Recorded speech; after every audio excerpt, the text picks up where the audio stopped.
Hello, tawagin niyo na lang po ako sa palayaw na Archie.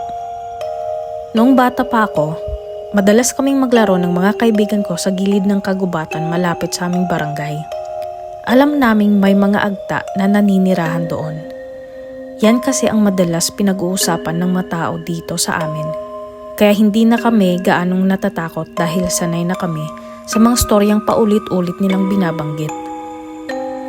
Pero ni minsan, hindi pa ako nakakita ng agta. Ganon din ang mga kaibigan ko.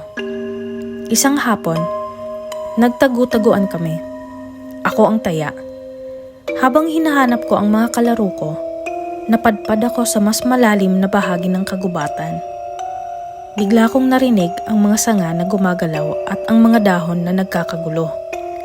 Akala ko mga kaibigan ko lang yon na nagtatago, pero may kakaibang ingay. Parang may mabigat na bagay na dumadaan sa mga sanga. Nagpatuloy ako sa paglalakad at bigla kong nakita ang isang matandang agta na nakaupo sa isang malaking puno. Nakaharap at nakatitig lang siya sa akin at ang kanyang buhok ay mahaba at maitim. Ganon din ang kanyang mga kuko na parang mga ugat ng puno. Hindi ko alam kung bakit, pero bigla akong nakaramdam ng matinding takot.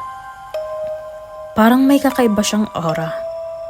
Isang aura na puno ng misteryo. Hindi na ako naglakas loob na lapitan siya. Dahan-dahan akong umatras at mabilis na tumakbo pabalik sa mga kaibigan ko. Nakita din pala nila ang nakakatindig balahibong nakita ko. Hanggang ngayon, hindi pa rin namin makalimutan ang mukha ng matandang agta na yon. Hindi namin alam kung ano ang kanyang intensyon.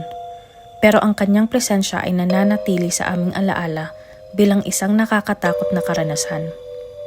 Mula noon, hindi na kami naglakas loob pang maglaro sa malalim na bahagi ng kagubatan.